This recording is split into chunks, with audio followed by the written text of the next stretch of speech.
Hello everyone and welcome to the Mighty Adelaide Crows YouTube channel. Today we're going to be discussing the top 5 moments of the 2022 campaign. I'm your host Lachlan Dan, the founder of the Mighty Adelaide Crows website and coincidentally the YouTube channel too. So today as I said, we're going to be going through the top 5 moments, and so without further ado we'll kick things off. So in round 1, coming in at number 5, the Adelaide Crows played the Fremantle Dockers at the Adelaide Oval.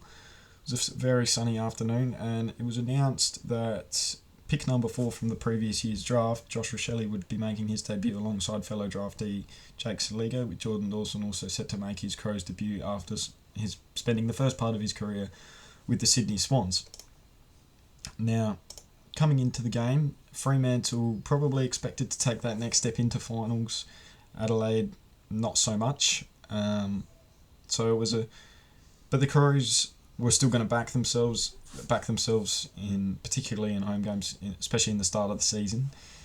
And it was this performance of Josh Rachele which really took Crows fans' hearts by storm, as well as the AFL world in general. So as we look at the stats up for that one, so Josh Rachele booted 5 goals from 14 disposals, 5 marks, 3 tackles and 282 metres gained.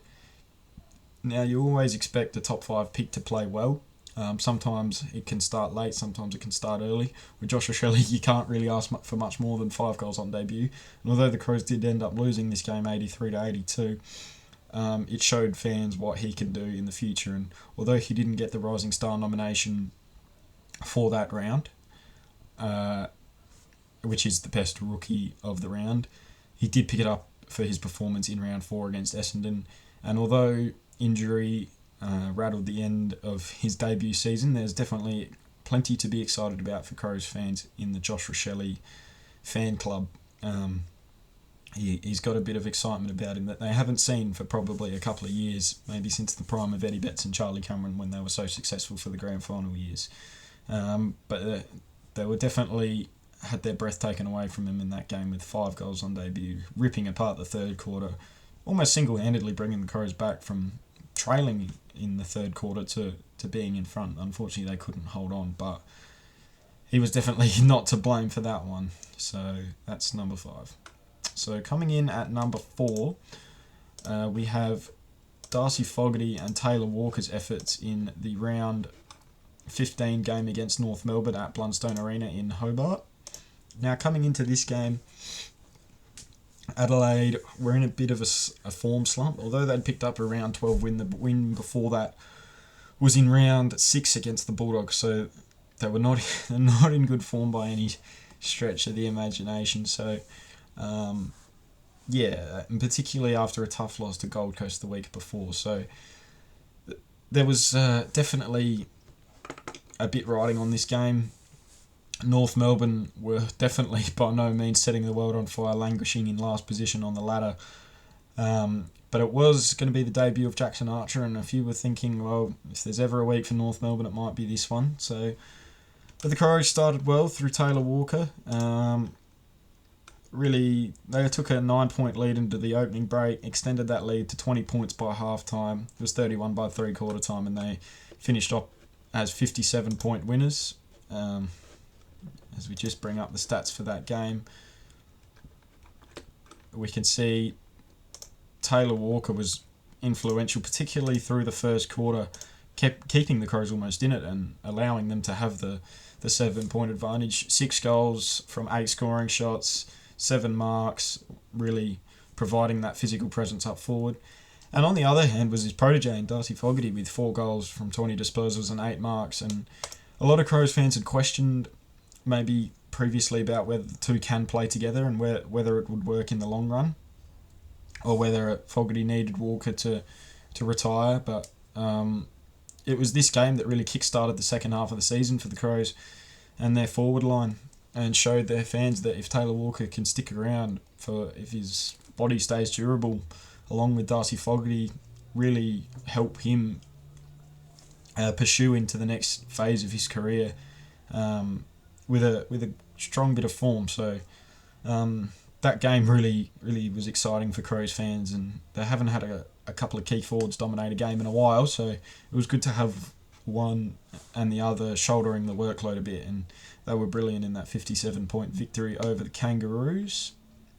So coming in at number 3, we have the round 6 breakthrough win over the Bulldogs in Ballarat. Coming into this one, the Crows and the Bulldogs were both 3-2 after 5 rounds. Adelaide had started the season okay. The Bulldogs, perhaps not in the way they would have liked. So, sorry, the Bulldogs were 2-3, I should say. So it wasn't looking great. Sorry, as were Adelaide, they were 2-3. So both sides were 2-3, and coming into the game, and they really needed to make their presence felt. And the Crows coming into the game, playing against the grand finalists from the previous year when you finished bottom 4 is never going to be easy. They've never won at Ballarat in the club's history, and they were asked to travel down there. And to their credit, really took away the Bulldogs' sort of movement. The Dogs took a 7-point lead into the opening change. Adelaide had it level by half time, advanced their lead to 3 points by 3/4 time, and ended up winning by 1 point. Adelaide probably should have won the game by more in the end. 8-15, 63 to 9-8, 62. They definitely had most of the momentum, the Western Bulldogs, but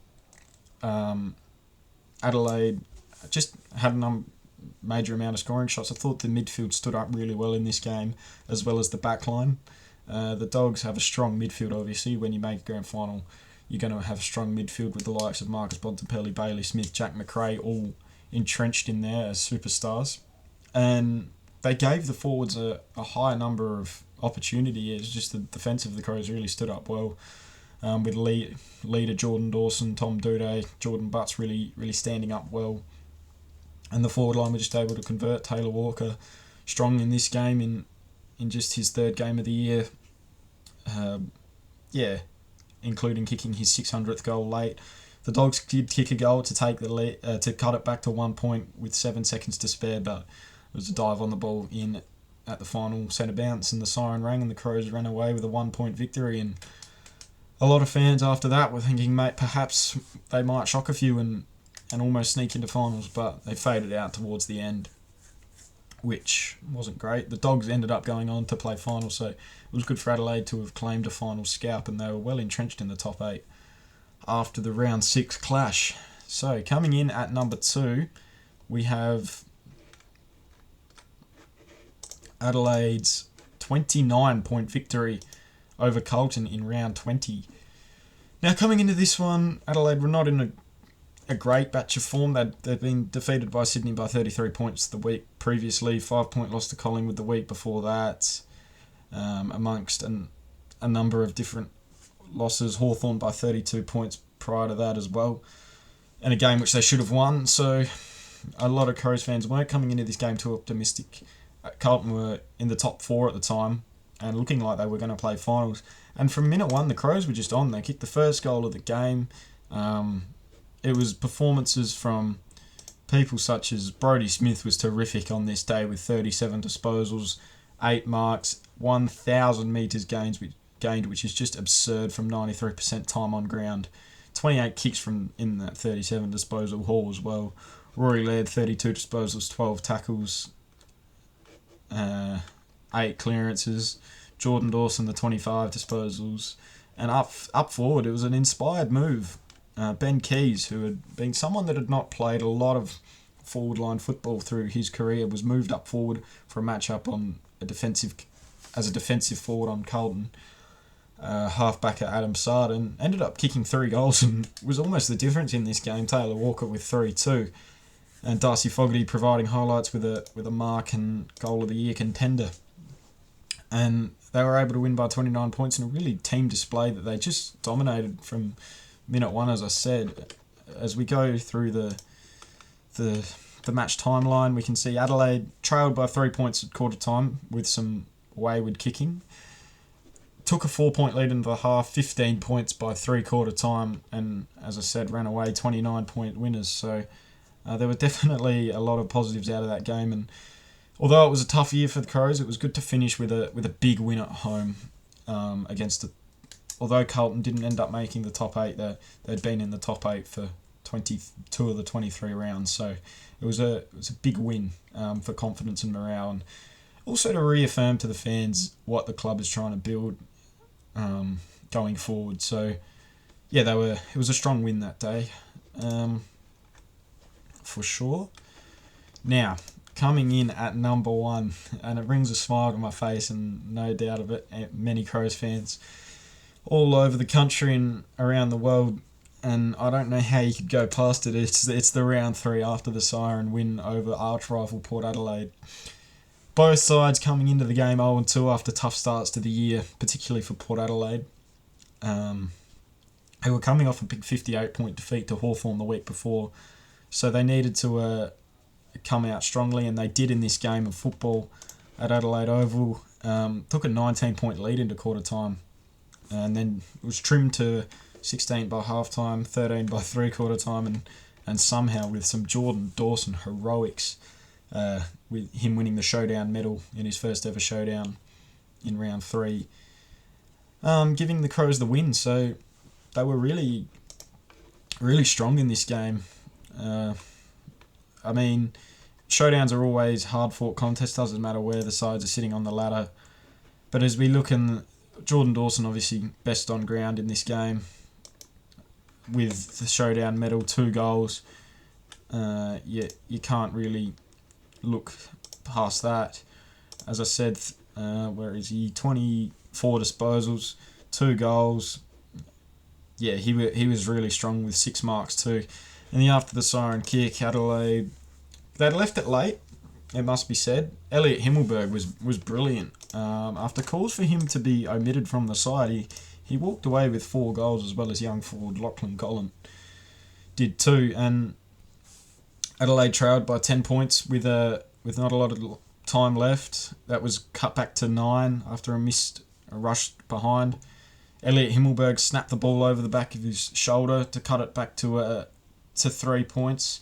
And then it was just end-to-end footy from the Crows after Port got the clearance, and after Lachlan Murphy was taken high with a really serious neck injury, Jordan Dawson was asked to take the kick, and stand up he did with iconic piece of commentary from Anthony Hudson of scenes at the Adelaide Oval. It really was. It was one of the best victories, if not the best, in club history outside of the grand finals and other finals football. So it was a strong win, and Jordan Dawson a worthy recipient of the showdown medal. And it's definitely a game that's going to live long in the memory for Crows fans for sure. So that brings an end to the video. Thank you for listening and watching along. Feel free to hit the subscribe button and head over to our website to check out all of our latest articles. We've got a best 22 up for 2023 at the moment. AFLW article on our finals and premiership chances too. So head over there and yeah, thanks for watching. Go the Crows.